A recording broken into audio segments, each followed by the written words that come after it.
জয় গুরু, জয় গুরু, জয় গুরু। সবার চরণে আমার প্রণাম।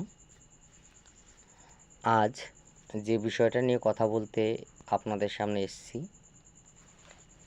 সেটা হচ্ছে তন্ত্রে মারণ। তন্ত্রে মারণ, দেখুন, মারণ তন্ত্রে দু প্রকার বলা হয়েছে। একটা মারণ হচ্ছে আমাদের ভিতরে যে রিপুগুলো আছে তার মারণ। কাম, ক্রোধ, লোভ, মোহ, মদ, মাৎসর্য, এই রিপুগুলো যেগুলো আমাদের ভুল পথে ধাবিত করে, তাই না? তো এটাকে একটা মারণ বলা হয়। আর একটা মারণ হচ্ছে যেটা প্রয়োগের ক্ষেত্রে, সেটা হচ্ছে ভয়ঙ্কর মারণ, যেটা হচ্ছে মানুষের জীবন নাশ করে দেয়, যাকে অভিচার ক্রিয়া বলে। দেখুন, আমরা তন্ত্রক্রিয়া আমরা যে শাস্ত্র থেকে পাই, সেই শাস্ত্রের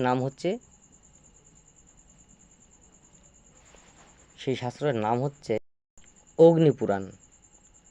ভালো করে শুনে রাখুন, শাস্ত্রের নাম হচ্ছে অগ্নিপুরাণ। এই অগ্নিপুরাণে 9টা রকমের তন্ত্রের কথা উল্লেখ করা হয়েছে, অর্থাৎ তন্ত্র 9 রকম। আর একটা হচ্ছে তন্ত্রের বিভিন্ন যে পদ্ধতি, সেটাকে বলা হয়েছে 64 রকম। আমি এত 64 রকম এখন বলবো না। ধীরে ধীরে আমার সঙ্গে যারা জুড়ে থাকবেন অবশ্যই তারা জানতে পারবেন। এখন যেটা আমি বলছি, এই 9 রকম তন্ত্র কি, দেখুন আমাদের তন্ত্রে কি কি আছে সেইগুলো আমি একটু বলার চেষ্টা করছি। দেখুন, বশীকরণ, মারণ, উচাটন, স্তম্ভন, বিদ্বেষণ, মোহন, আকর্ষণ। আকর্ষণ কটা হলো? 7টা আকর্ষণ। আর আরেকটা হচ্ছে শান্তিকর্ম, 8টা। আর যে নটা যেটা আছে সেটা হচ্ছে বিভিন্ন তন্ত্র সাধনা, বিভিন্ন দেবদেবীর যে সাধনাগুলো করা হয়, এই টোটাল 9টা। সেই সাধনার ভিতর কি কি আছে, যেমন কালী সাধনা,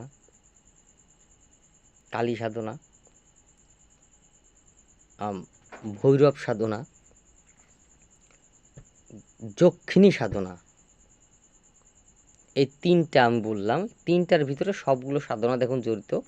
কালী সাধনা অর্থাৎ শক্তিরূপা 10 মহাবিদ্যা থাকতে পারে। ভৈরব সাধনার ভিতরে থাকতে পারে 10টা ভৈরব, সেই 10টা ভৈরবীর সাধনা থাকতে পারে, ঠিক আছে? রুদ্র ভৈরব, শ্মশান ভৈরব, আপনার কাল ভৈরব, বটুক ভৈরব, এই যে ভৈরবগুলো আছে 10 মহাবিদ্যার ভিতরে আছে। তারা, ধূমাবতী, এরকম যে আছে, ছিন্নমস্তা, এরকম। যাই হোক, এত অনেক ভিডিও লম্বা হয়ে যাবে। তো আজকে যে তন্ত্রের মাধ্যমে মারণ, আমি তো বলেই দিয়েছি প্রথমে আমাদের রিপুকে মারণ করাটা আমাদের তন্ত্রের ভিতরেই পড়ে, বা এটা বিভিন্ন যোগ অভ্যাসের মাধ্যমে আমরা সেটাকে মারণ করতে পারি। আর একটা মারণ হচ্ছে জীবনকে কেড়ে নেওয়া। হ্যাঁ, এটা সম্ভব। সেটা কিভাবে সম্ভব একটু বলছি আমি। এটা কোনো সাধারণ তান্ত্রিক মারণ প্রয়োগ কারোর উপর করতে পারে না। যে কোনো সিদ্ধি থাকতে হবে তার সেই মারণ ক্রিয়ার উপরে। মারণটা কীভাবে হয় দেখুন, আমাদের পৃথিবীতে যে নেগেটিভ শক্তিগুলো আছে, এক কথায় নেগেটিভ শক্তি, সেই নেগেটিভ শক্তির ভিতরে আমরা যেগুলো পেয়ে থাকি, এই জিন জিন্নাত ভূত প্রেত পিশাচ, এইগুলোকে আমরা কি করি, যারা মারণ বিদ্যায় এক্সপার্ট, এরা কি করে বিভিন্ন আত্মাকে, যে ঘুরে বেড়াচ্ছে আত্মারা, তাদেরকে বশ করে, তারা যে ঘুরে বেড়াচ্ছে তাদেরকে একদিকে পরিচালনা করে, একদিকে পরিচালনা করে, যে ব্যক্তিকে মারণটা করব ঠিক তার উপরে পরিচালনাটা করাকে একটা ক্রিয়া বলা হয়।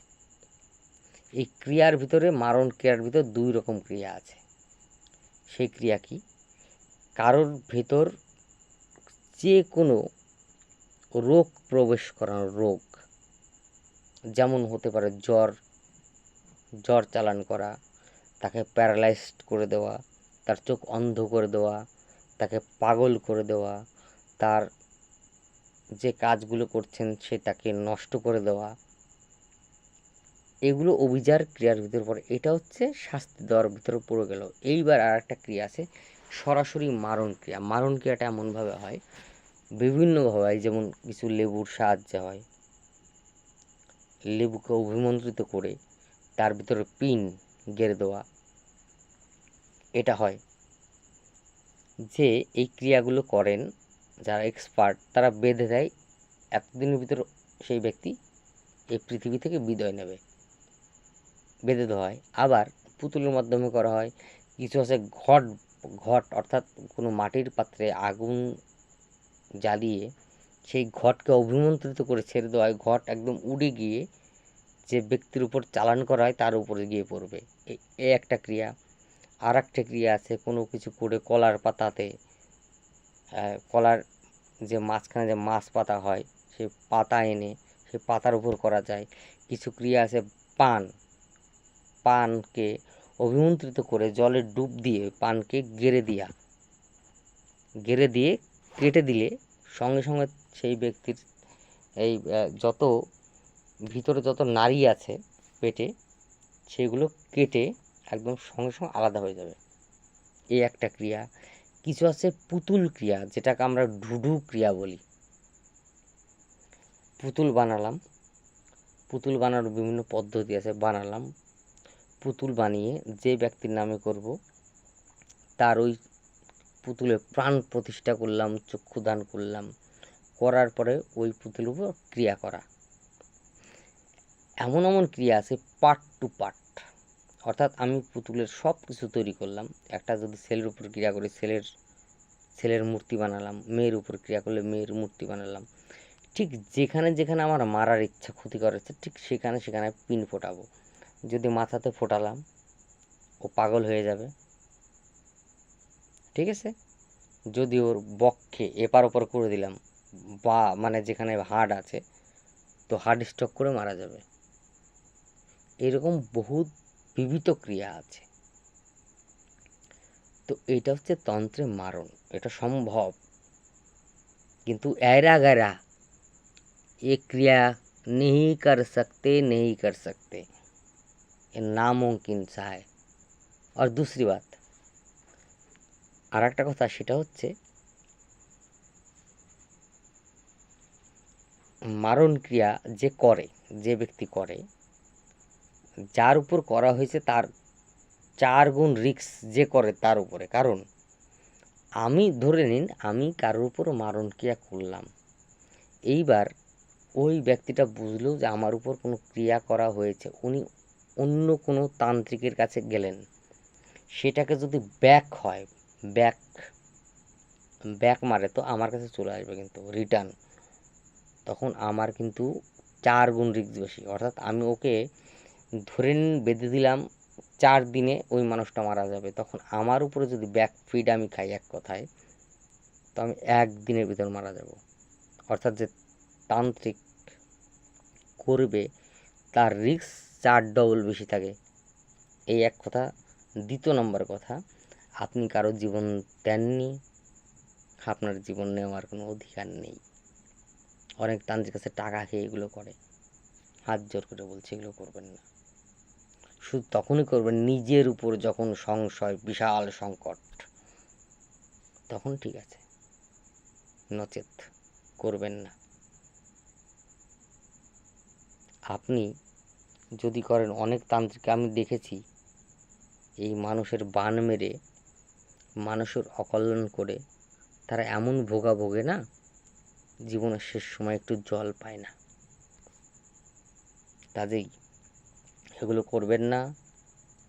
শুধু একটু টাচ দিলাম মারণ ক্রিয়া কীভাবে হতে পারে, এরপরে একদিন দেবো এই মারণ ক্রিয়া যদি কারোর উপর করা হয় বা অবিচার ক্রিয়া যদি করা হয় কারোর উপরে, তার সিমটমগুলো কীভাবে বুঝতে পারবেন, সম্পূর্ণটা একদিন বলবো।